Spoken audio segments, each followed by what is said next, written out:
Bismillahirrahmanirrahim. Assalamualaikum warahmatullahi wabarakatuh. Waalaikumsalam warahmatullahi wabarakatuh. Apa kabar Pak Yayat dan Pak Agus? Baik, Balik. Baik. Alhamdulillah. Alhamdulillah. Pada kesempatan kali ini kita akan melaksanakan proses pengamatan atau supervisi coaching.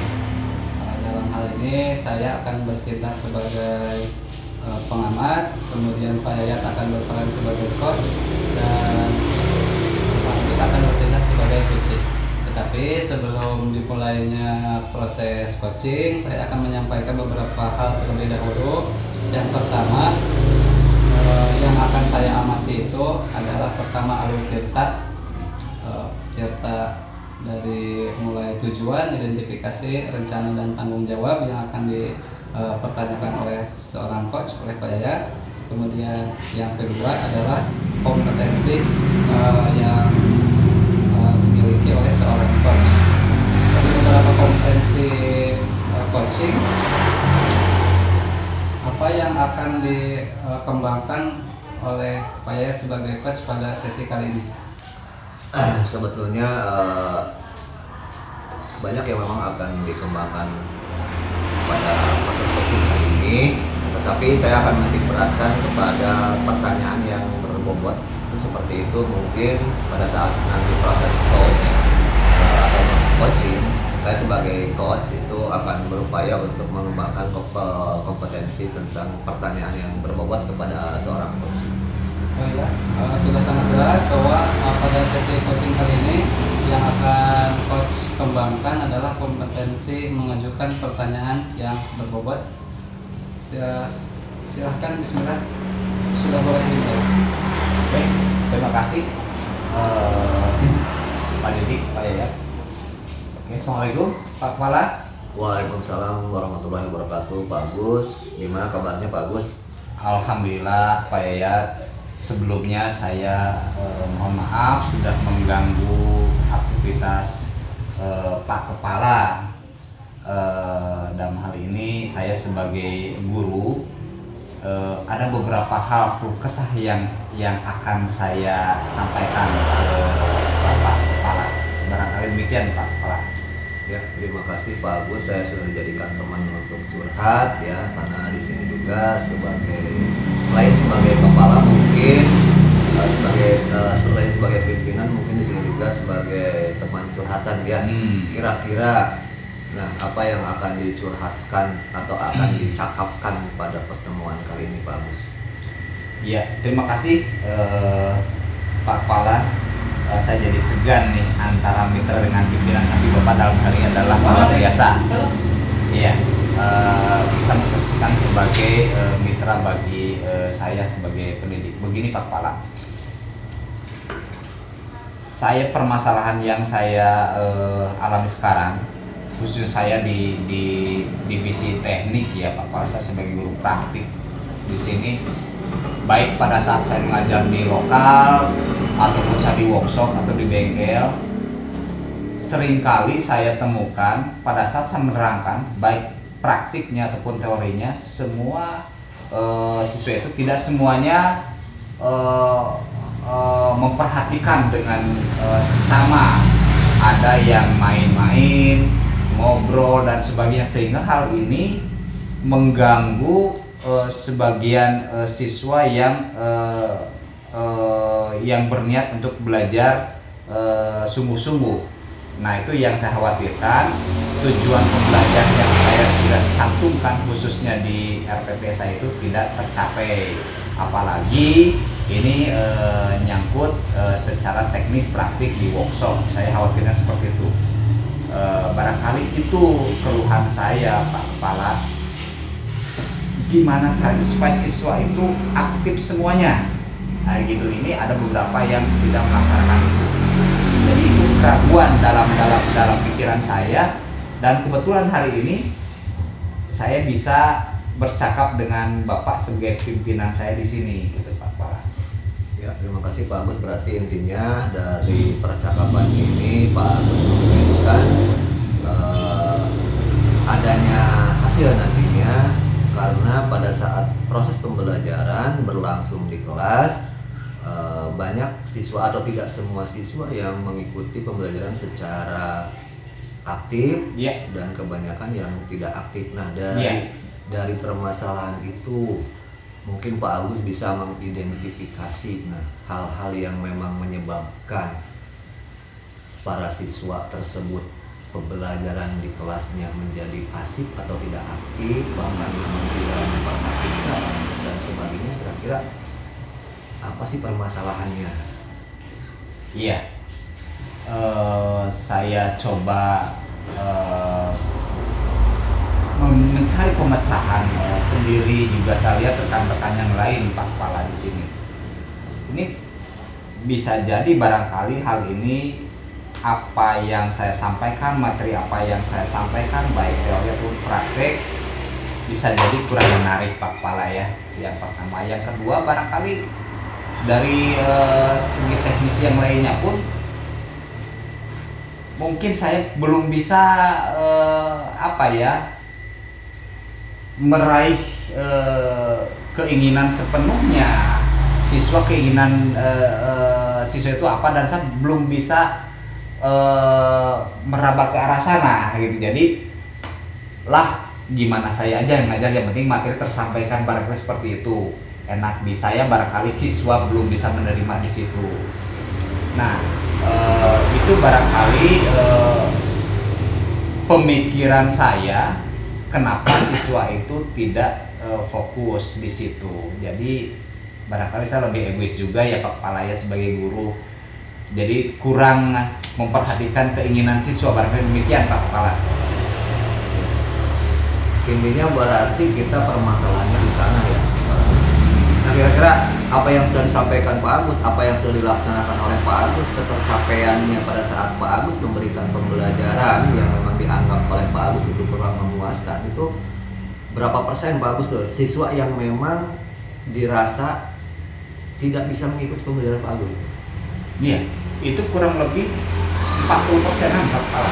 40%-an? Iya, 40%-an. Jadi 60% mereka mengikuti secara aktif, 40% mereka banyak sana guru seperti itu tidak serius mengikuti pembelajaran. Tapi ada hal nggak yang pernah dilakukan Pak Agus, misalkan ini untuk mengantisipasi seperti itu, pernah mungkin saya mencoba seperti ini, pernah nggak seperti itu? Iya, saya beberapa kali strategi metode pengajaran saya rubah, tetapi masih seperti itu Pak Kepala. Ini saya jadi bingung ini saya harus menggunakan strategi seperti apa lagi gitu loh. Jadi dalam hal ini saya ingin curhat secara langsung ke Pak Kepala sebagai pimpinan langsung saya di sini. Jadi yang diinginkan Pak Agus dari pembelajaran itu seperti apa sih? Nah, saya menginginkan semua siswa peserta didik saya itu aktif semua, sehingga capaian kompetensi yang sudah saya tulis dalam rencana pembelajaran itu tercapai Kepala itu. Jadi dianggap tercapai atau dianggap sukses itu ketika anak tersebut tercapai kompetensi dalam hal pengetahuan atau gimana tuh? Iya, jadi di dalam rencana pembelajaran saya itu bukan hanya pengetahuan, tetapi nilai sikapnya pun ya itu ada di situ. Jadi hard skillnya, kemampuan teknisnya juga, softnya juga itu tercapai dengan baik. Karakter perubahan attitude-nya dari yang kurang baik menjadi baik, dari yang sama materi tidak bisa menjadi bisa, itu ukuran tolak ukur yang saya sudah buat Pak Kepala. Berarti dengan berbagai strategi Pak Agus sudah laksanakan ya, tapi memang kurang berhasil juga. Nah, rencana ke depan menurut Pak Agus itu apa sih yang akan kita lakukan? Iya, terutama sebagai guru nih. Iya. Oke, terima kasih Pak Kepala. Jadi berdasarkan saya belajar mandiri juga pengalaman dari rekan-rekan guru yang lain, saya akan mencoba melaksanakan pertama, sebelum saya mengajar Pak Kepala, saya akan membuat kesepakatan kelas terlebih dahulu, yang diharapkan nantinya setelah terjadi kesepakatan kelas, keinginan siswa semuanya terakomodir, itu akan bisa dijadikan menjadi keyakinan kelas, sehingga mereka atau siswa-siswi dalam lokal itu mereka malu dengan sendiri dan sadar dengan sendirinya tentang pentingnya pembelajaran. Dengan demikian motivasi intrinsik dari peserta didik itu akan timbul dengan sendirinya. Jadi saya akan mencoba itu. Kemudian yang kedua, saya akan melaksanakan pembelajaran diferensial, Pak Kepala, berdiferensiasi. Karena apa? Saya yakin tiap peserta didik merupakan hal yang unik, masing-masing memiliki kelebihan dan kekurangan masing-masing. Dan saya akan coba giring proses pembelajaran ini ke arah minat mereka. Kita tahu bahwa mereka ada yang minat di segi elektrikalnya, sasisnya, engine-nya. Saya coba giring ke situ. Barangkali dengan demikian mereka akan lebih termotivasi lagi untuk belajar. Di samping saya pun akan memposisikan diri sebagai penuntun, bukan sebagai pengajar di sini. Jadi dengan suasana yang kekeluargaan yang enak, dengan teknik metode yang saya pakai, pembelajaran yang berdiferensiasi juga. Selain itu dengan kesempatan kelas, semoga hal ini akan merubah kondisi pembelajaran baik di lokal ataupun di workshop lebih aktif lagi, Pak Kepala. Barangkali demikian. Jadi Pak Agus memiliki rencana dua ya, kesempatan kelas dan pembelajaran berdiferensiasi. Nah, betul. Dalam hal kita hanya sekarang baru merencanakan kan ya. Yeah. Tentu saja dalam rencana pun kita juga harus mengantisipasi ya kan kendala, Yeah. kemudian hambatannya apa gitu kan. Nah sekarang kira-kira hambatan yang akan muncul atau kendala yang akan muncul dari rencana yang sudah kita rencanakan itu hambatannya apa? Kemudian bagaimana sih untuk menyelesaikan hambatan tersebut? Nah, ya sudah pasti karena ini teknik yang baru dilaksanakan, Pak Kepala ya, khususnya tadi tentang kesempatan kelas ini belum pernah terjadi sebelumnya, Pak Kepala. Ini sudah terbayang untuk kedepannya. Anak mungkin pasti aneh, yang lain tidak merasa kok ini menggunakan teknik seperti ini. Nah ini barangkali ini memerlukan 1 atau 2 kali pertemuan tatap muka, Pak Kepala, karena ini aneh bagi mereka. Tapi saya yakin apabila terbiasa itu akan bisa. Itu kendalanya. Adapun itu dari teknik sama pun demikian dengan teknik pembelajaran diferensiasi ini belum pernah dilaksanakan, Pak Kepala. Ini karena saya belajar dari rekan-rekan yang lain, juga belajar mandiri via browsing, dan ini dinilai lebih baik. Saya akan coba, Pak Kepala, dengan berdiferensiasi ini barangkali semua akan terkotak-kotak sistem pembelajaran yang seperti itu. Tetapi bagi saya itu tidak masalah. Yang penting proses pencapaian belajar berdasarkan minat itu tercapai, sehingga mereka siswa-siswa kita itu semua merasa nyaman dan memiliki motivasi yang tinggi terhadap proses pembelajarannya. Barangkali demikian, Pak Kepala. dengan kendala yang akan muncul, Pak Agus juga sudah menyiapkan antisipasi lah untuk menghandle dari kendala-kendala tersebut ya. Yeah. Nah itu diharapkan ya memang bisa berlangsung atau berjalan dengan baik ya, sesuai dengan komitmen kita gitu kan. Tapi tentunya barangkali ini tidak bisa kita laksanakan secara sendiri ya. Nah menurut Pak Agus, hal real nyata yang memang akan dilakukan pada saat-saat ini itu apa? Yang pasti langkah pertama saya, Pak Kepala, tentunya saya akan berkolaborasi dengan rekan-rekan. Dalam artian karena ini uji coba pertama kali melaksanakan program ini, saya akan meminta rekan-rekan saya di Prodi untuk ikut membantu dalam hal memperhatikan, memberikan masukan terhadap pelaksanaan teknik yang akan saya gunakan. Kemudian saya akan coba memberikan pemahaman yang dalam terhadap peserta didik saya dengan menggunakan teknik seperti ini. Semoga nantinya permasalahan-permasalahan atau hasil belajar dari anak-anak itu akan meningkat Pak Kepala. Jadi saya yakin kalau saya sendiri itu agak sulit juga.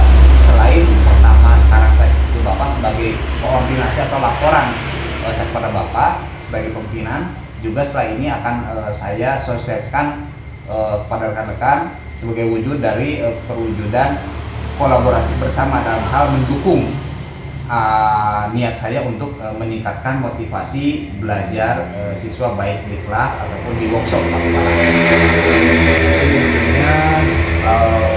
Pertama yang akan Pak Agus laksanakan adalah berkolaborasi dengan rekan ya. Satu prodi ya?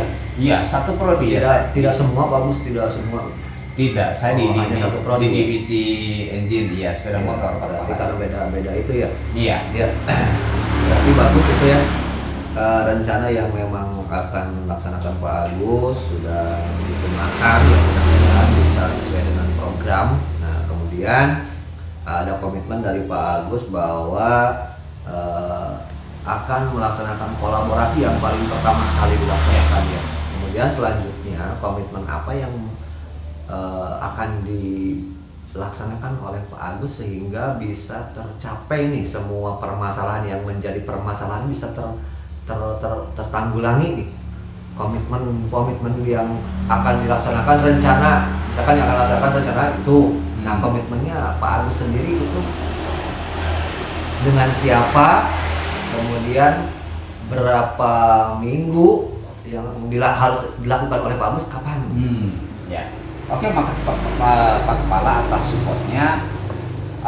Saya dalam hal ini akan merencanakan aksi saya ini dalam hal perbaikan. Saya tadi sampaikan ini karena program baru, saya memerlukan 2 kali setidaknya tatap muka, berarti 2 minggu ini Pak Kepala ya. 2 minggu ini, 1 minggu ini untuk mensosialisasikan serta mencoba mengkolaborasikan untuk pertemuan pertama dengan rekan-rekan di prodi untuk membantu saya dalam mengamati pelaksanaan, sehingga dengan kolaboratif saya bisa tahu hasilnya seperti apa dan mendapatkan masukan dari rekan-rekan. Itu minggu pertama. Minggu kedua ya, selain kolaborasi juga dengan rekan-rekan pada minggu pertama juga kepada siswa tentunya mulai melaksanakan, dan minggu kedua pun sama demikian. Jadi semoga saja pada saat pertemuan tatap muka ketiga ini sudah berjalan dengan lancar Pak Kepala. Jadi saya 2 minggu untuk proses awal sosialisasi dan kolaborasi. Minggu ketiga semoga saja apa yang saya rasakan itu berjalan dengan baik Pak Kepala. Ya, berarti minggu kedua Pak Agus akan melaksanakan. Ketiga sudah terrealisasi semua, sudah Insya Allah sudah selesai ya. Rencana ya. Ya. Ya bagus kalau seperti itu, mudah-mudahan ya dengan rencana dan aksi nyata yang memang dilakukan oleh Pak Agus di lapangan itu bisa berhasil untuk anak didik kita Pak Agus ya. Iya, iya. Ya, terima kasih Pak Agus. Pak Agus sudah menceritakan keluh kesahnya, kemudian bahkan sudah merencanakan aksinya dan sudah berkomitmen akan dilaksanakan pada 2 minggu ke depan, kemudian 3 minggu ke depan sudah terlaksana secara baik. Nah, dari hasil percakapan ini, Pak Agus bagaimana perasaan Pak Agus? Apakah memang ada setidaknya ada solusi dari diri Pak Agus sendiri, ataukah memang bermanfaat, atau seperti apa nih perasaan Pak Agus setelah adanya kita berkomunikasi seperti ini Pak Agus? Tentunya setelah saya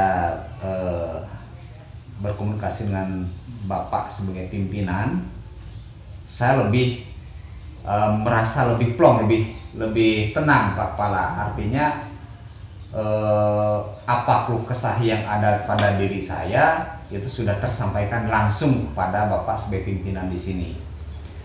Jadi saya lebih memiliki semangat baru lagi Pak Kepala. Tadinya saya udah mulai down, ini entah harus seperti apa, strateginya, pelaksanaan seperti apa, tetapi pada saat saya melontarkan atau menyampaikan unek-unek dan sekarang alhamdulillah sudah mendapatkan penguatan dari Bapak Pimpinan, saya sangat berterima kasih dan sudah plong, dan saya siap dalam 3 minggu ke depan insya Allah saya sudah bisa merubah atau meningkatkan motivasi belajar siswa baik di lokal ataupun di workshop Pak Kepala. Terima kasih Pak Kepala. Ya, terima kasih Pak Agus. Barangkali ini percakapan sebetulnya Pak Agus sendiri yang mengeluarkan solusi ya. Mudah-mudahan bisa terlaksana sesuai dengan rencana dan sesuai dengan komitmen yang Pak Agus utarakan tadi. Kami dari pihak keluarga sebetulnya sangat mendukung dengan rencana dari Pak Agus, apalagi dengan komitmen yang tinggi bisa terrealisasi, yang mudah-mudahan bermanfaat bagi sekolah kita pada umumnya. Ya, terima kasih Pak Agus atas waktu dan kolaborasinya, komunikasinya. Mudah-mudahan dari pertemuan kita kali ini ada manfaatnya bagi kita semua. Amin. Ya, terima kasih Pak Agus. Oke, terima kasih Pak Kepala. Siap. Demikian. Ya, terima kasih Pak Kepala. Ya, assalamualaikum. Waalaikumsalam warahmatullahi wabarakatuh. Terima kasih kepada Pak Yayat dan Pak Agus yang telah mempraktekkan coaching, pelaksanaan coaching. Alhamdulillah semuanya berjalan dengan baik dan lancar. Sebelum saya akan mengutarakan hasil observasi saya, barangkali ada yang bisa Pak Yayat sampaikan sebagai bahan refleksi apa yang sudah dilakukan. Yang pertama ternyata yang ini refleksi dari saya, ternyata percakapan yang memang disesuaikan dengan skenario itu susah ya. Kita itu sebetulnya, saya pribadi ya mengalir.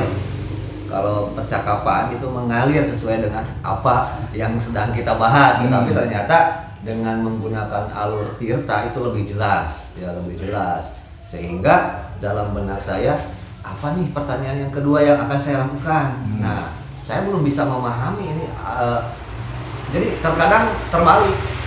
Misalkan tujuan kahiji, yang keduanya malah tanggung jawab yang ditanyakan. Nah, tetapi kan sesuai dengan prosedur bahwa alur tirtalah yang memang ngalur gitu. Nah, itulah yang belum saya pahami, yang belum saya bisa praktekkan secara maksimal.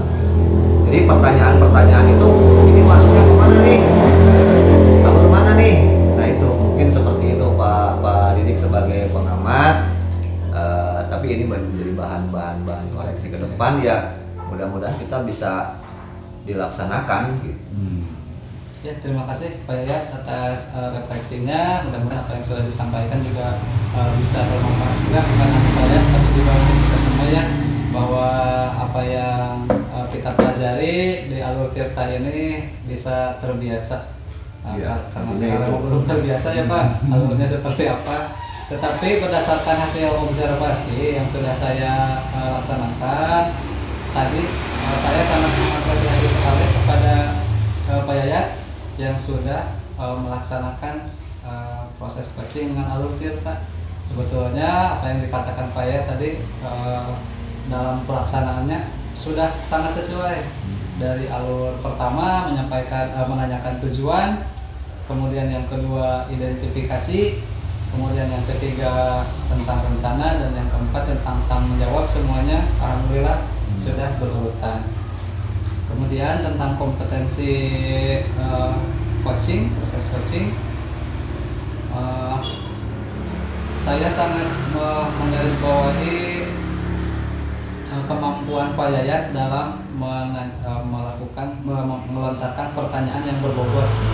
Ternyata saya amati Pak Yayat sudah sangat bisa menerapkan proses pertanyaan berbobot itu yang terrangkum dalam rasa, selesai menerima, menunjukkan gestur, sangat memperhatikan, kemudian mengapresiasi dengan gestur seperti ini. Nah, itu juga menunjukkan bahwa pertama sadar penuh, kemudian mendengarkan aktif, dan yang paling utama nih dari kelebihan Pak Yayat itu dapat mengsumaris atau menarik kesimpulan dari cerita yang sudah disampaikan. Jadi kata kunci ya, dari cerita yang sudah Pak Agus sampaikan, Pak Yayat bisa menyimpulkan kata kuncinya, sehingga yang terakhir bisa memunculkan pertanyaan yang sangat bagus gitu ya. Nah itu. Kemudian yang kedua, dari pertanyaan berbobot yang ingin Bapak Yayat kembangkan juga, kalimat pertanyaannya sudah sangat jelas, bisa dimengerti oleh coaching. Kemudian tujuan dari kalimat pertanyaannya sangat tepat sasaran. Jadi apa yang kalimat pertanyaannya itu dengan tujuan yang ingin disampaikan sangat jelas dan bisa dipahami. Nah itu jadi berdasarkan dari hasil observasi yang Bapak ingin kembangkan dalam proses coaching ini sudah sangat tercapai. Aku sih yes, gitu ya. Pertanyaan berbobotnya sudah sangat baik. Seperti itu. Kemudian terakhir, jika ada kesempatan di kemudian hari Pak Yayat melaksanakan proses coaching, apalagi nih kompetensi yang ingin Pak Yayat kembangkan lagi? Ya sebetulnya memang proses coaching ini ya memang seharusnya kita banyak-banyaklah dilakukan ya, karena ini tujuannya ya memang tujuannya untuk peningkatan diri kita sendiri ya. Nah ke depan mungkin proses coaching ini yang akan kompetensinya yang akan saya tingkatkan adalah mendengar yang aktif, yang terkadang ketika sedang mendengarkan percakapan seperti ini kabur kemana-mana gitu kan, apalagi dengan permasalahan yang banyak, dengan permasalahan dari kita sendiri kadang tidak konsen. Nah gitu, makanya ke depan saya akan arahnya kemana nih. Nah, konsentrasi penuh lah, konsentrasi penuh, fokus sehingga bisa mendengar secara baik gitu.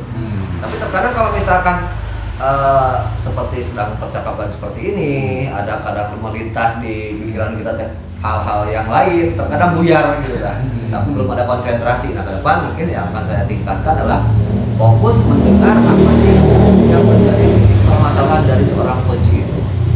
Mudah-mudahan di kesempatan selanjutnya, pada proses coaching selanjutnya, semua kompetensi yang dibutuhkan dalam proses coaching ini bisa kita terapkan semuanya.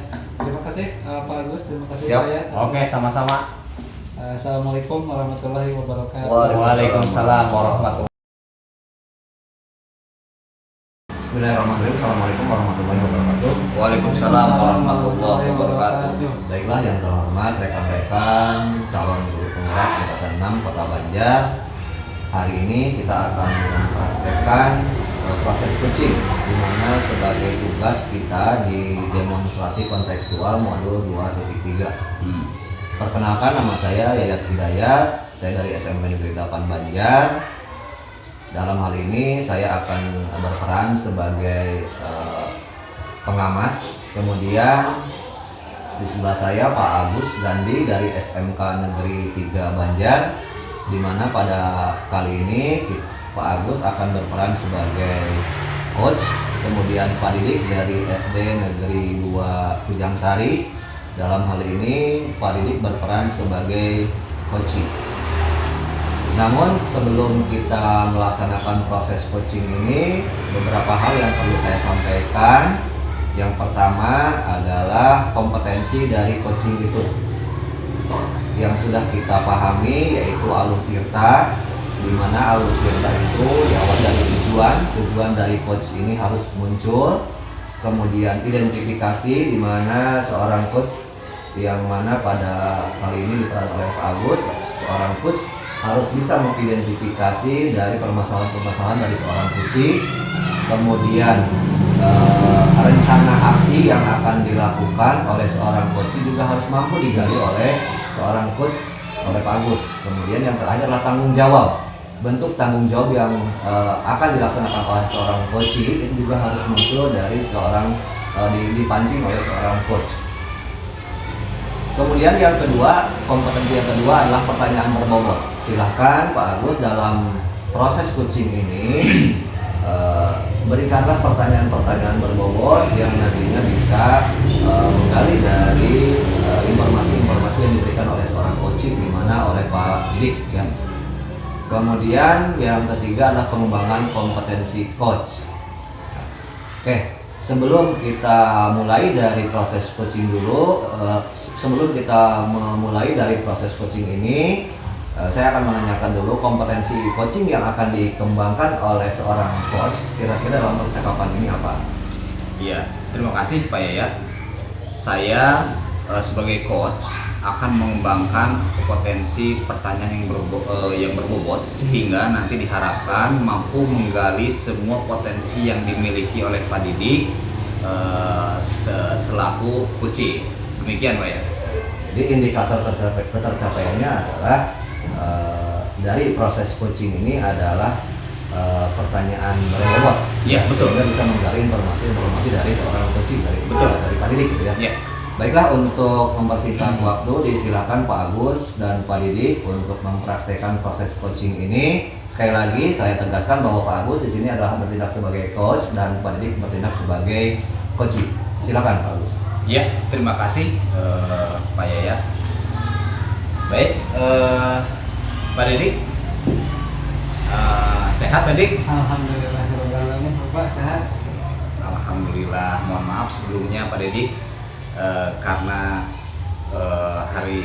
saat ini kita akan melaksanakan proses coaching dan saya akan bertindak sebagai coach, Pak Didik sebagai coach. Dalam hal ini saya akan mencoba menggali Pak Didik ya, kita sebagai mitra share seperti itu. Baik, Pak Didik, Pak Didik dalam hal ini sebagai coach, apakah selama melaksanakan tugas pokok Pak Didik selaku pendidik memiliki permasalahan yang nantinya kita akan kembangkan, dan tujuannya dalam hal ini pelaksanaan coaching ini menurut Pak Didik apa yang diharapkan setelah selesai pelaksanaan coaching ini? Oh ya, terima kasih Bapak Kepala. Kebetulan sekali Pak, saya memang sudah dari beberapa minggu terakhir ingin bercerita nih sama Bapak tentang kegelisahan saya di kelas. Kebetulan kan saya sebagai wali kelas 5 mengajarkan pembelajaran tematik dan pembelajaran matematika. Nah, sekarang sudah memasuki minggu terakhir, sudah memasuki minggu penilaian akhir semester, tetapi saya mengalami sebuah permasalahan. Permasalahan tersebut yaitu saya ternyata Pak tidak tuntas menyampaikan materi matematika. Jadi dari 10 materi yang harusnya tersampaikan kepada siswa, ternyata semester ini ada satu materi terakhir yang tidak tersampaikan kepada siswa, sehingga saya penilaian semester seperti apa. Oke, terima kasih Pak Didik sudah menyampaikan keluhannya Pak Didik ya. Dalam hal ini pada pelajaran matematika Pak Didik belum bisa menuntaskan. Nah, kira-kira apa saja kalau mampu diidentifikasi menurut Pak Didik permasalahan itu sehingga tidak tercapai Pak Didik? Ya Pak, di semester ini kebetulan yang pertama adalah materi matematikanya cukup padat, cukup banyak. Kemudian yang kedua bahwa tahun ini merupakan tahun pertama masuk sekolah setelah pandemi ya Pak, sehingga terjadi learning loss tuh bagi siswa. Ketika awal semester saya masuk kelas, masuk sekolah, ternyata kemampuan dasar matematika siswa itu cukup rendah, seperti perkalian, pembagian, penjumlahan, dan pengurangan. Nah, sehingga di awal semester itu saya cukup kebingungan ketika memasuki materi baru yang harusnya 3 pertemuan selesai, ini sampai 4 kali atau sampai 5 kali pertemuan, karena anak-anak kesulitan untuk mengoperasikan penjumlahan, pengurangan, perkalian, dan pembagian itu, sehingga banyak pertemuan-pertemuan yang tidak sesuai jadwal. Seperti itu Pak. Kemudian yang ketiga juga kebetulan saya mengampu beberapa tanggung jawab tugas tambahan, sehingga saya beberapa kali tidak masuk kelas Pak, karena menghadiri rapat atau kegiatan-kegiatan, sehingga siswa hanya dikasihkan tugas sama saya. Ketika masuk, besoknya harusnya saya sudah masuk ke materi baru, saya harus mereview lagi, mengulang lagi materi yang sudah saya tugaskan. Nah, itulah beberapa alasan saya, Pak, kenapa materi terakhir tidak bisa tersampaikan. Terima kasih Pak Didik, itu beberapa identifikasi ya Pak Didik ya. Dan saya yakin Pak Didik itu sudah optimal berusaha Pak Didik ya. Dan ini tidak hanya menimpa pada Pak Didik saja, saya yakin semua pun sama. Terutama pasca pandemi ini ya Pak Didik ya. Di samping tadi materinya padat, kemudian pasca pandemi dan Pak Didik memiliki tugas tambahan di luar mengajar Pak Didik seperti itu. Nah, menurut Pak Didik, dengan beberapa identifikasi permasalahan yang sudah disampaikan Pak Didik, kira-kira rencana aksi Pak Didik untuk mengembalikan ke posisi pencapaian kompetensi semua siswa itu tercapai, itu apa saja Pak Didik? Kalau rencana aksi, rencana tindakan saya ke depan, karena sekarang sudah berada di penghujung semester ya Pak, Ya. tidak mungkin saya melaksanakan pembelajaran lagi. Oleh karena itu mungkin akan menjadi sebuah perbaikan untuk semester depan. Ada beberapa rencana sih Pak yang sudah saya bayangkan, sudah saya rencanakan untuk mengatasi permasalahan-permasalahan yang saya hadapi.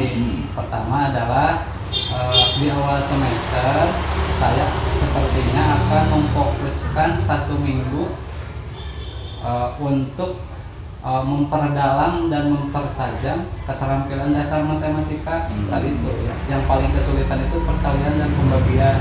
Jadi fokus dulu deh di perkalian dan pembagian. Nah, kalau anak-anak sudah bisa, baru saya bisa masuk ke materi baru supaya lancar nanti melaksanakan pembelajarannya. Kemudian yang kedua apa ya? Saya akan melakukan pemetaan materi dan waktu di program semester yang akan saya buat supaya disesuaikan antara materi yang bobotnya cukup berat sama materi yang bobotnya cukup ringan. Kalau misalkan materi yang berbobot berat, saya mungkin akan berikan jatah waktu pertemuannya lebih banyak. Sedangkan materi yang bobotnya cukup ringan nanti akan saya padatkan di beberapa pertemuan saja. Ya cukup jelas, dan ini rencana yang sangat bagus, rencana aksi yang sudah disampaikan Pak Didik. Ya tadi terkait berarti di sini rencana waktu ya Pak Didik ya, yang insya Allah nanti di awal semester Pak Didik akan membuat aksi 1 minggu khususnya memperdalam penyampaian materi terhadap siswa di perkalian dan penambahan Pak Didik ya. Kemudian pun Pak Didik tadi menyampaikan akan memetakan materi yang berbobotnya lebih dan yang kurang. Yang berbobotnya lebih itu otomatis range waktu yang agak lama ya. Tetapi kesemuanya itu akan dilaksanakan dalam 1 minggu ya Pak Didik ya. Insya Allah. Oke, itu ide bagus Pak Didik, dan saya sangat mendukung itu. Yang penting semua materinya akan nyampe, semua kompetensi yang ingin tersampaikan pada peserta didik kita. Nah, rencana aksi Pak Didik itu saya dukung, dan mudah-mudahan dan saya yakin itu akan berhasil Pak Didik. Nah, sekarang pada sesi akhir coaching kita kali ini Pak Didik ya, sesuai dengan teknis untuk ketercapaiannya, saya ingin bertanya kepada Didik, komitmen dari tanggung jawab pelaksanaannya ke depannya itu kapan kira-kira mulai dilaksanakan dari yang tadi sudah disampaikan Pak Didik tadi? Insya Allah ketika nanti awal masuk semester awal ya, masuk Pak. Ya, oke. Jadi 1 minggu, kalau tidak salah di kalender pendidikan itu masuk tanggal 9. Kemudian insya Allah saya laksanakan 1 minggu itu benar-benar akan melakukan seperti asesmen diagnosis lah. Jadi pemetaan siswa-siswa yang mana sih yang perlu pengembangan perkalian, mana sih siswa yang perlu pengembangan pembagian, seperti itu. 1 minggu insya Allah, kemudian kalau misalkan ada kekurangan-kekurangan nanti sambil berjalan. Oke, terima kasih Pak Didik. Ini berarti masuk di di awal semester tanggal 9 Januari ya. Oh iya, ya. Oke, saya pikir itu sudah rencana yang bagus dan komitmen tanggung jawab Pak Didik sebagai pengajar itu sudah terpenuhi. Semoga Pak Didik apa yang komitmen dan tanggung jawab Pak Didik itu bisa terlaksana dengan baik, dengan harapan siswa kita semuanya akan menerima semua kompetensi yang sudah direncanakan sebelumnya oleh Pak Didik. Demikian barangkali Pak Didik proses coaching yang sudah kita lakukan dengan harapan ininya mendapatkan perbaikan ke depan. Nah sekarang pertanyaan terakhir Pak Didik sebagai closing. Setelah kita berbincang seperti ini, santai aja Pak Didik ya. Perasaan Pak Didik setelah dilaksanakan coaching hari ini seperti apa Pak Didik? Terima kasih Bapak telah mendengarkan cerita keresahan saya gitu ya di pembelajaran di kelas. Awalnya tuh saya memang takut Pak, bukan takut segan karena ini saya laporan kepada Bapak Kepala, saya tidak tuntas nih mengajar, agak takut. Tapi setelah saya ungkapkan kepada Bapak, ternyata alhamdulillah responnya baik, kemudian tidak menjadi beban lagi lah insya Allah kepada saya di hambatan yang saya alami di semester ini, dan alhamdulillah malah menjadi semangat baru saya untuk melaksanakan pembelajaran di semester depan. Terima kasih Bapak. Alhamdulillah, selamat Pak Didik ya. Semoga sukses, kita sama-sama mengembangkan kemajuan potensi semua, termasuk saya pribadi sebagai pimpinan, dan saya yakin Pak Didik akan mampu. Amin. Oke, demikian Pak Didik ya, mohon maaf ya Pak Didik ya. Ya oke. Terima kasih kepada rekan saya Pak Didik dan Pak Agus yang mana sudah melaksanakan proses coaching barusan ya. Saya di sini bertindak sebagai pengamat dari proses coaching yang Bapak tadi lakukan. Nah, saya mau bertanya kepada Pak Agus sebagai coach. Dari proses percakapan tadi, apa yang sudah dilakukan saat coaching? Jadi kompetensi apa yang sudah dilakukan pada saat coaching tadi?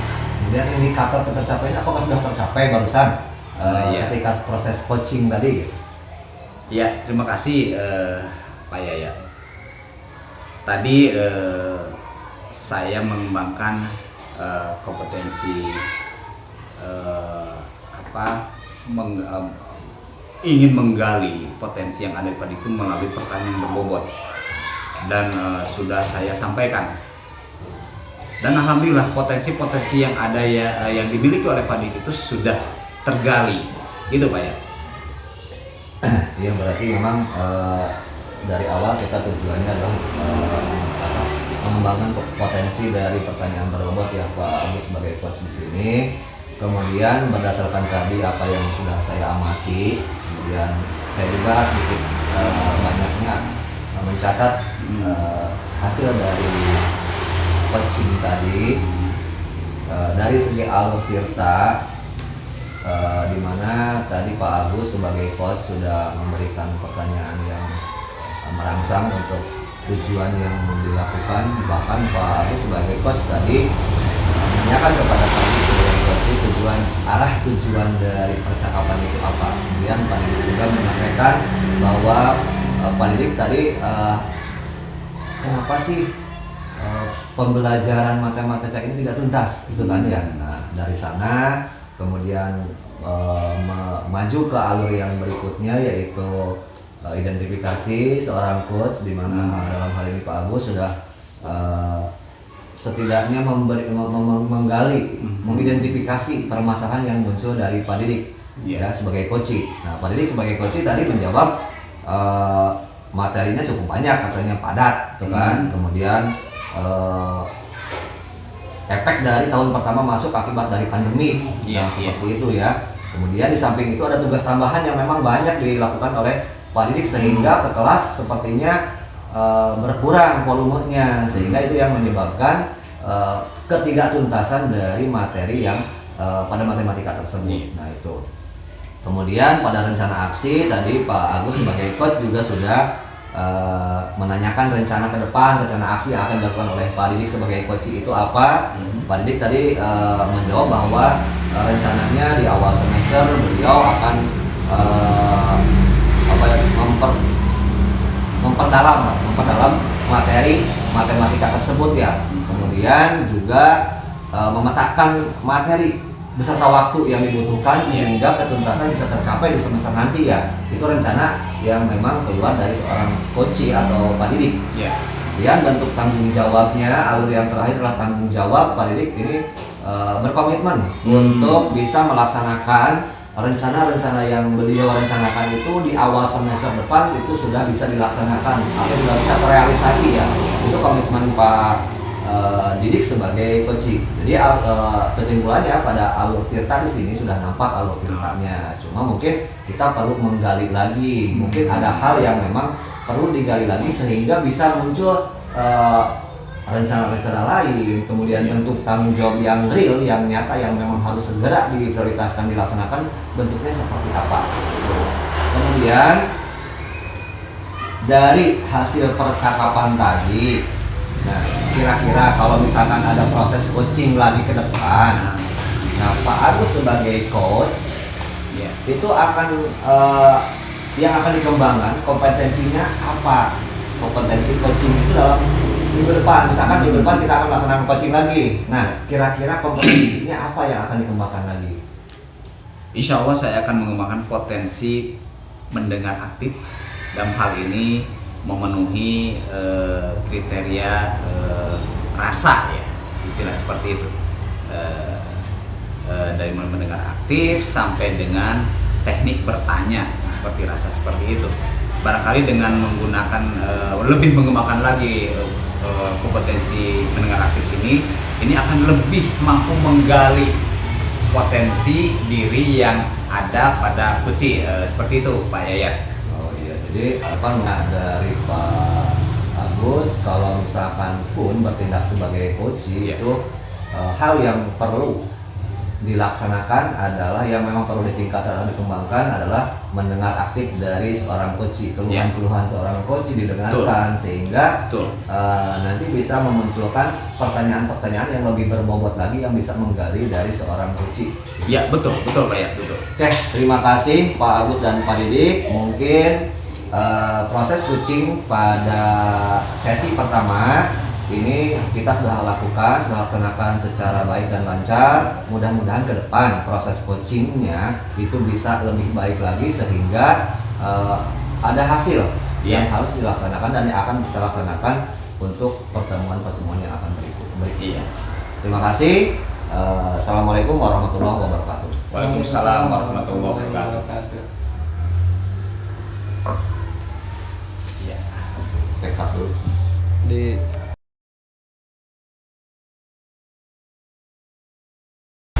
Assalamualaikum warahmatullahi wabarakatuh, Bapak-bapak.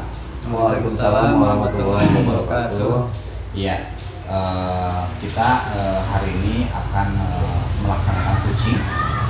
Ya, sebelumnya perkenalkan saya Agus Gandhi dari SMK Negeri 3 Banjar, juga yang akan bertindak sebagai pengamat.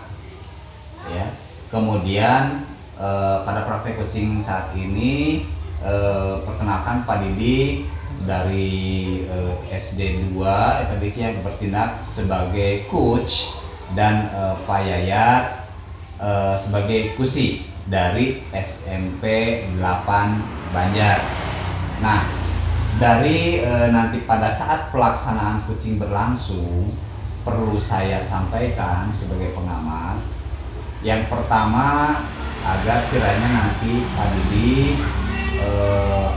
disampaikan alur coaching yang berdasarkan alur tirta, dari mulai penyampaian tujuan, identifikasi, rencana aksi sampai dengan tanggung jawab atau bentuk komitmen.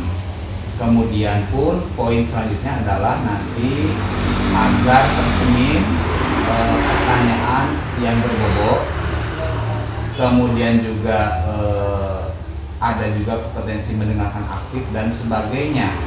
Dalam hal ini saya yakin Pak Didik akan mampu, dan pada saat nanti pelaksanaan diharapkan Pak Didik akan mampu menggali seorang kuci dalam hal ini Pak Yayat. Nah, demikian barangkali pengantar dari saya sebagai pengamat.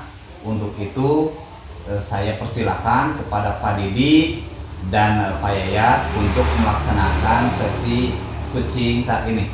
Saya persilakan. Ya, terima kasih. Terus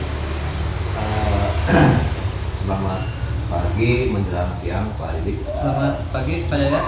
Ya, saya di sini sebetulnya banyak hal yang perlu saya sharingkan, diskusikan dengan Pak Didik di sini. Nah, ada hal yang mengganjal di diri saya Pak Didik. Ketika saya masuk ke kelas atau pembelajaran, kebetulan saya belajar IPA Pak Didik ya. Saya sebagai guru IPA, dan ketika saya masuk ke kelas ternyata pembelajaran dirasa menurut saya itu kurang aktif, anak-anak itu kurang jadi pasif lah intinya. Ketika saya tanya tidak ada seorang pun yang memang mau mengacungkan tangan ataukah memberikan sebuah pendapat, gagasan dan sebagainya, sehingga saya kira dirasa apa sih yang menjadi kekurangan saya ini dalam hal mengajar gitu kan. Saya ngajar terus terang sudah hampir 17 tahun ya, tapi berbagai angkatan yang memang perlu ada kadang perlu kesahnya. Nah, kebetulan pada tahun ini yang saya masuk di kelas tersebut, anak tersebut pasif gitu. Saya bertanya apakah memang ini adalah kekurangan saya untuk memberikan model pembelajaran yang kurang menyenangkan, ataukah memang materinya anak itu tidak sama sekali menyenangkan, atau memang bahan bakunya seperti itu. Tapi kita tidak bisa menyalahkan anak, ya, tidak bisa menyalahkan bahan baku. Nah, kira-kira dari ini mungkin kita bisa sharing Pak Didik sebagai coach lah di sini, mungkin bisa memberikan sedikit inspirasi atau apalah. Ya, terima kasih Bapak Yayat. Yang saya kenal dari Bapak Yayat itu adalah guru yang sudah sangat berpengalaman tadi ya Pak. Sudah berapa belas tahun mengajar IPA di sekolah ini, dan memang baru kali ini menemukan sebuah permasalahan yang baru, yaitu siswa di kelas yang kurang aktif. Apa sih yang Bapak harapkan setelah dari percakapan coaching kali ini? Ya, yang saya harapkan Mas, setelah kita ngobrol, setelah kita sharing ini, ya apa yang menjadi tujuan saya di kelas itu bisa tercapai, pembelajaran bisa aktif, anak bisa respon dengan cepat dengan teman-temannya, juga anak-anak tersebut bisa saling berdiskusi secara aktif. Itu harapan saya setelah proses sharing ini mungkin adalah sedikit mungkin pencerahan buat saya untuk merubah apa yang memang kekurangan saya tersebut sehingga anak tersebut menjadi pasif. Mungkin dari yang saya tangkap bahwa Bapak ingin lebih mengembangkan diri lagi, agar permasalahan yang dihadapi Bapak Yayat dapat Bapak selesaikan, seperti itu.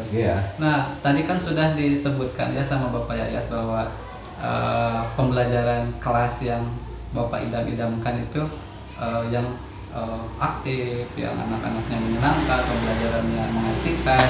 Nah, kalau misalkan sekarang posisi, kalau misalkan dikasih rating dari 1 sampai 10, kira-kira kondisi kelas Bapak itu di posisi angka berapa sih Pak? Ya, kalau dari segi rating ketika saya ngajar di kelas pada saat ini itu sekitar 5 lah. 5 sampai 6 lah. Belum mencapai ya 7 juga belum gitu. Makanya ya kita ada apa ini permasalahannya naon. Nah, Bapak Pak Yayat sudah memberikan rating 5, berarti di tengah-tengah ya Pak. Kalau misalkan standar yang Bapak inginkan itu di angka berapa? Ya paling tidak standarnya 7-8 lah. 7-8 karena memang di kelas itu terkadang ya di kelas anak itu tidak semua sama kan. Iya. Tidak semua sama, ada yang memang dari segi intelektualnya itu memang kurang, nah, tapi bisa dibantu kan oleh yang lain. Jika misalkan mayoritasnya lebih banyak yang memang aktif, insya Allah yang kaum minoritas yang sedikit itu bisa terbawa gitu. Nah itu kemauan saya seperti itu. Di kelas tersebut ada berapa jumlah siswanya Pak? Jumlah siswa 32 siswa. Ya. Berarti hampir setengahnya berarti kurang aktif ya. Apakah Bapak pernah merefleksi atau menelaah perilaku siswa Bapak tersebut? Kira-kira apa sih yang menjadi hambatan siswa tersebut sehingga menjadi kurang aktif di pembelajaran tersebut? Ya, saya pernah menelaah ya, dianalisis apa sih memang siswa tersebut kendalanya apa ini, apakah mungkin dari model pembelajaran yang saya lakukan, ataukah memang anak ini dari ketidaksemangatan yang belajar. Saya pernah dulu saya pernah waktu zaman dulu saya bahkan mengaplikasikan model-model pembelajaran yang saya bikin. Misalkan itu saya di kelas 9 itu melakukan pembelajaran dengan menggunakan media tangan, angkat tangan. Alhamdulillah dia antusias karena ternyata anak itu senang dengan hal-hal yang seperti itu. Kemudian yang kedua saya buat dengan cara STEM, ya, dengan cara STEM, dengan cara STEM pembelajaran yang dibawakan dengan STEM, sains, teknologi. Nah, saya membuat miniatur. Kebetulan itu membuat rumah hemat energi, ya, rumah hemat energi. Nah dari sana ternyata anak itu betul-betul antusias. Jadi setelah saya pikirkan, oh ternyata anak ini ketika misalkan saya kasih PowerPoint, ketika saya kasih media apakah itu video pembelajaran, ternyata kurang begitu antusias. Bahkan yang lebih antusias itu ketika saya silakan sekarang kita mengerjakan, kita mempelajari masalah listrik lah ya, aliran listrik dengan menggunakan membuat rumah hemat energi. Sehingga anak itu membuat, saya sediakan dus dengan cara saya anak-anak tersebut per kelompok belanja, habis berapa belanja, kemudian memasang listriknya pun dia saya menyediakan bohlam kecil seperti bohlam baterai lah ya, kemudian pasang listrik seri dan paralel, itu anak itu senang gitu. Nah ya permasalahannya kita atau saya sebagai guru untuk mengidentifikasi materi-materi yang seperti apa nih yang bisa di-STEM-kan sehingga anak itu bisa antusias. Iya. Nah itu hal-hal yang pernah saya lakukan, dan mungkin juga dengan STEM tersebut bisa diterapkan ke kelas itu sehingga bisa aktif semua. Ya. Wah, sangat menarik ya apa yang sudah disampaikan Bapak Yayat. Pak Yayat dengan pengalaman yang cukup banyak sudah menerapkan model pembelajaran, media pembelajaran, dan yang paling menarik itu yang tadi yang STEM ya Pak. Ternyata dari pengalaman yang sudah Bapak sampaikan tadi, bisa membuat anak-anak aktif nih.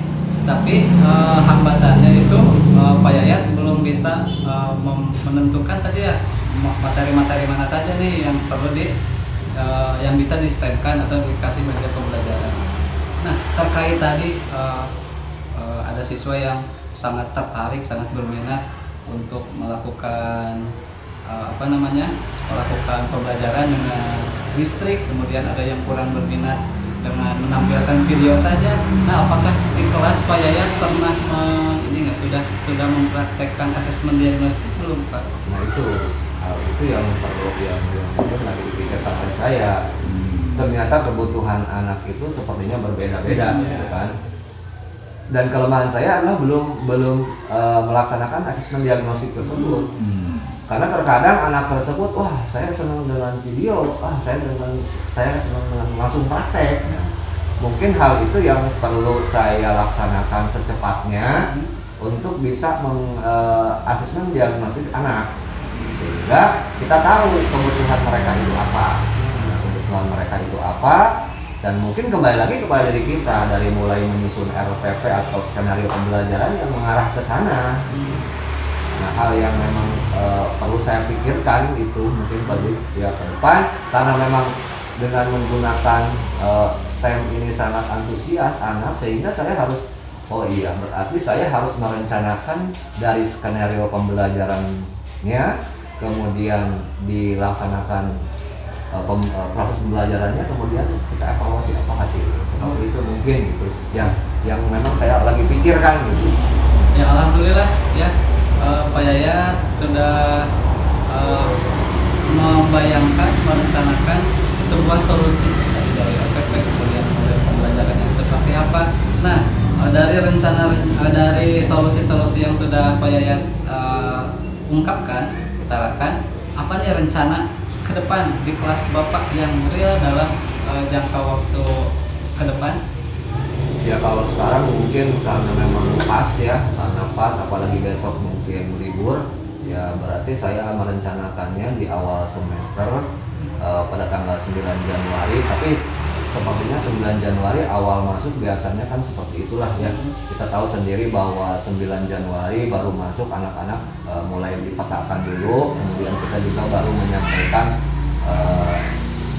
kompetensi dasar yang akan disampaikan semester itu ya. Nah, tapi sebelumnya saya merencanakan sebelum masuk saya akan menyusun dulu rencana pelaksanaan pembelajaran atau RPP atau skenario pembelajaran.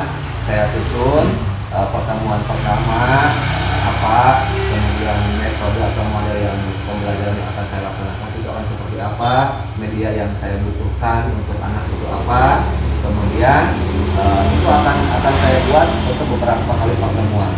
Bahkan kalau bisa satu semester kalau kita bisa rencanakan, karena kalau waktu ya tentatif ya, waktu ketika misalkan ada gangguan mungkin waktu nanti bisa mundur atau bahkan bisa maju. Yang mudah-mudahan sesuai dengan apa yang saya rencanakan di RPP gitu. Jadi ternyata pertama adalah kita membuat RPP ya, saya akan membuat RPP. Yang kedua juga akan menganalisis KD mana yang memang pas untuk distemkan. Kita akan buat miniatur dari pembelajaran tersebut, terutama di IPA, yang mana nih yang pas. Karena terus terang tidak semua materi bisa di-stemkan, susah juga gitu kan.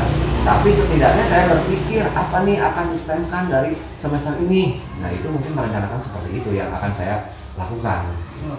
Benar sekali yang sudah disampaikan Pak Yayat, sangat betul dan sangat tepat bahwa pembelajaran harus berdasarkan RPP ya. Jadi kalau misalkan kita sudah merancang RPP sebaik mungkin untuk mengantisipasi siswa kurang aktif menjadi lebih aktif lagi, memang harus direncanakan melalui RPP. Tadi sudah disampaikan modelnya, medianya, metodenya, STEM-nya dan lain sebagainya dirancang sedemikian rupa dalam bentuk RPP. Nah, udah sangat keren rencananya. Tapi apakah Bapak sudah mengantisipasi? Ada nggak antisipasi gangguan? Ternyata setelah Bapak melaksanakan RPP kemudian pembelajarannya sudah sedemikian rupa, ada nggak antisipasi gangguan? Nah, pertama sebelum antisipasi gangguan yang memang mungkin dihadapi adalah waktu. Nah kalau di RPP biasanya misalkan IPA dalam satu minggu itu 5 JP ya, dalam satu kali pertemuan ada yang 3, ada yang 2. Nah kendala yang saya pasti temukan adalah ketidakcukupannya waktu. Nah ketidakcukupannya waktu untuk membuat sebuah proyek. Nah tetapi saya punya solusi. Nah solusinya bisa kita tugas mandirikan di rumah, tetapi kita sepakati dengan satu kelas. Nah mau kapan nih dikumpulkannya? Nah kita sepakati, kita buat komitmen. Karena terus terang kalau misalkan dalam pertemuan itu untuk menuntaskan proyek tersebut saya kira tidak akan beres dalam satu itu. itulah kendala yang memang pasti muncul, yaitu waktu yang keterbatasan waktu atau kurangnya waktu untuk membuat sebuah proyek. Alhamdulillah Pak Yayat sudah mengungkapkan rencananya seperti ini, kemudian antisipasi gangguannya kurang lebih seperti itu, tapi alhamdulillah Pak Yayat juga sudah merencanakan sebuah strategi untuk mengantisipasi gangguan tersebut. Alhamdulillah. Bentuk ukuran ketercapaian yang dikatakan berhasil seperti apa dari rencana yang sudah Bapak susun? Ya kalau menurut saya bentuk paling pertama kali adalah anak antusias belajar, itu yang paling pertama. Kemudian yang kedua ya bisa menyelesaikan soal-soal yang dianggap berkaitan dengan materi tersebut. Itu biasanya kan dilakukan post-test lah ya, post-test, kemudian apalagi di PTS, kemudian pas itu bisa menyelesaikan yang minimal sesuai KKM lah, kan kita buat KKM karena memang masih ya di 2013 itu masih buat KKM, minimal anak tersebut bisa mencapai KKM. Ya, jadi bisa saya simpulkan bahwa selain hasil belajar siswa yang berupa nilai kognitif dan keterampilan, ternyata Pak Yayat juga ingin mengutamakan bukan hanya nilai pengetahuan dan keterampilan saja, tapi nilai proses juga ya melalui keaktifan siswa. Alhamdulillah Pak Yayat sudah merencanakan dengan baik. Nah, untuk mencapai rencana tersebut, apakah Pak Yayat berkomitmen seperti apa yang ingin Pak Yayat lakukan? Ya komitmen ke depan saya yang paling pertama adalah mungkin berkolaborasi dulu dengan rekan-rekan, terutama yang satu mapel, yang IPA. Kita akan menyusun sebuah rencana, kalau bisa kita sama-sama dengan rekan-rekan tersebut. Kebetulan di SMP 8 itu ada 4 orang di IPA, mungkin itu ada MGMP IPA, kita bisa buat kita bisa menganalisis materi bareng-bareng. Nah kemudian kita komitmen sama-sama untuk bisa melaksanakan pembelajaran yang memang betul-betul bisa menyenangkan terhadap anak.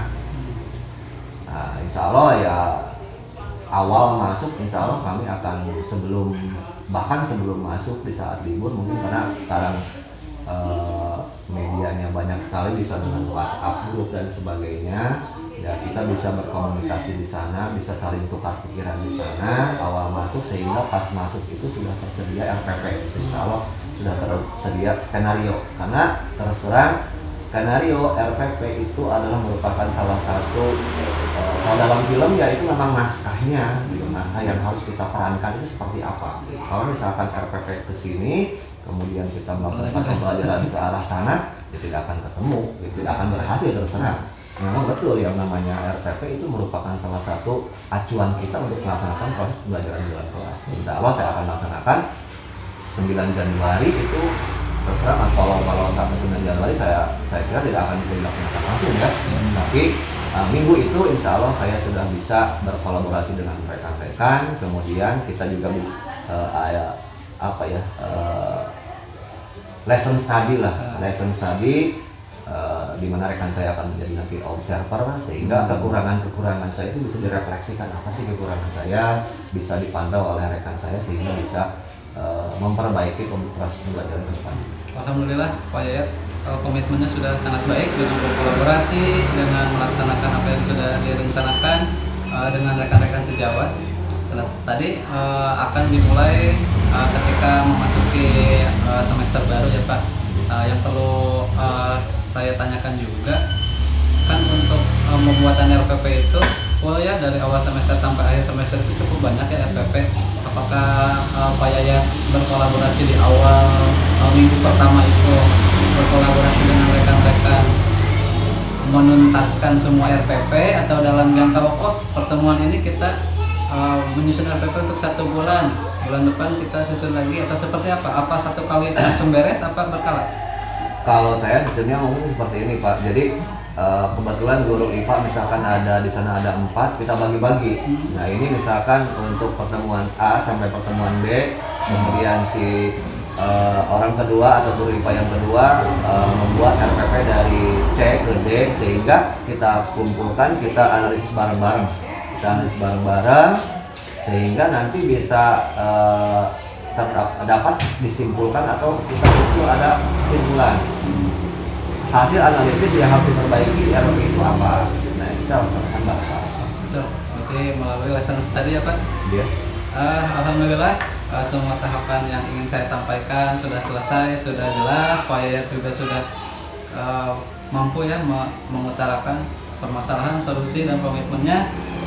Bagaimana perasaan Pak Yayat setelah mengungkapkan?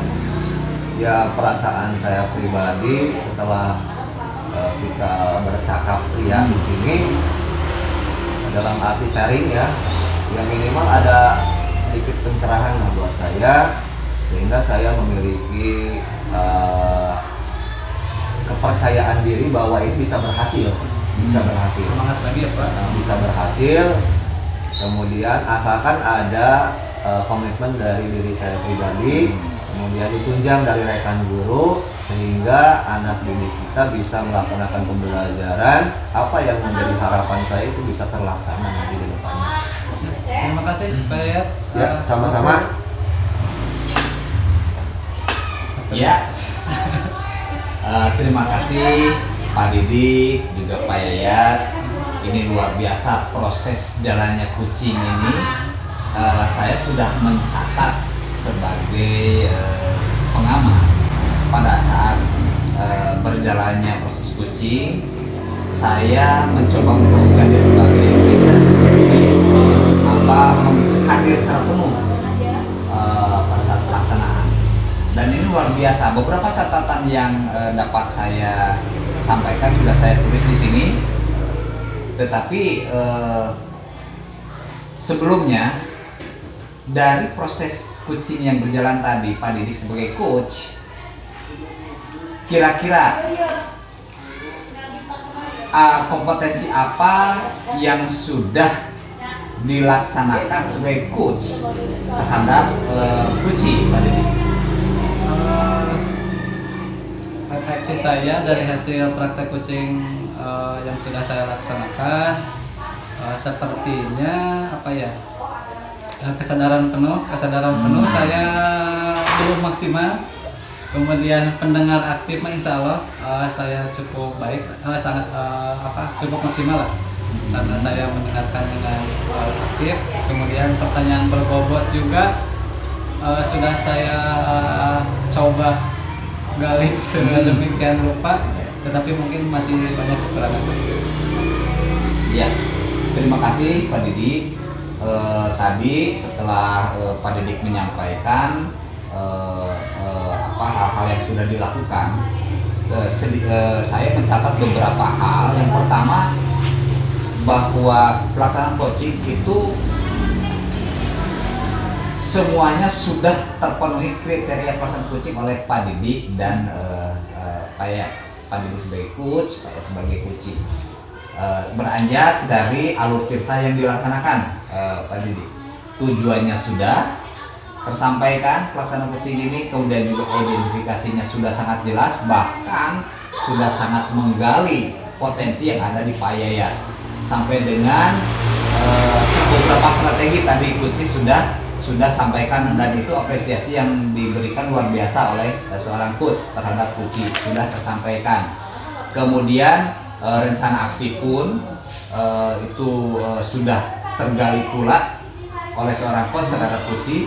Dan terakhir adalah tanggung jawab atau bentuk komitmen yang akan dilaksanakan oleh seorang coaching terhadap apa yang sudah disampaikan. Ini luar biasa Pak Didik, Pak Yayat ini sangat aktif sekali berjalan, proses coaching ini sangat baik sekali. Nah, itu sedikit catatan yang dapat saya sampaikan. Semuanya sudah berjalan sangat baik. Nah, kemudian terakhir Pak Didik, dari beberapa kompetensi coach yang harus dimiliki pada saat coaching, kira-kira apa yang akan dikembangkan oleh Pak Didik apabila nanti dilaksanakan proses coaching berikutnya yang belum optimal nih, kira-kira kompetensi apa Pak Didi? Yang pertama mungkin tadi ya, yang hasil refleksi saya itu yang kesadaran penuh Pak ya. Oh iya. Saya belum bisa maksimal di itu. Kemudian yang kedua, pertanyaan berbobot. Nah, tadi sebenarnya ada beberapa, setelah selesai saya baru berpikir, ternyata pertanyaan ini bisa nih untuk menggali, tapi saya tidak ungkapkan. Nah, mungkin dari kesadaran penuh itu, kalau saya sudah sadar sepenuhnya, sepertinya saya bisa menggali lebih banyak lagi dari pertanyaan. Seperti itu Pak. Betul, luar biasa ya tadi bahwa alur tirta sudah dilaksanakan. Pertanyaan berbobot pun sebenarnya tadi setelah saya simak betul itu sudah, sehingga tergali potensi yang ada maksimal itu tergali dari seorang coach Pak. Jadi dalam hal ini Pak Didi akan lebih meningkatkan atau mengembangkan lagi kompetensi dari mendengarkan aktif ya Pak Didi ya. Oke. Saya yakin Pak Didik mampu, dan selanjutnya itu proses coaching yang akan dilaksanakan saya yakin itu akan lebih baik lagi. Demikian barangkali proses coaching ini. Terima kasih Pak Didik, Pak Yayat. Assalamualaikum warahmatullahi wabarakatuh. Waalaikumsalam warahmatullahi wabarakatuh.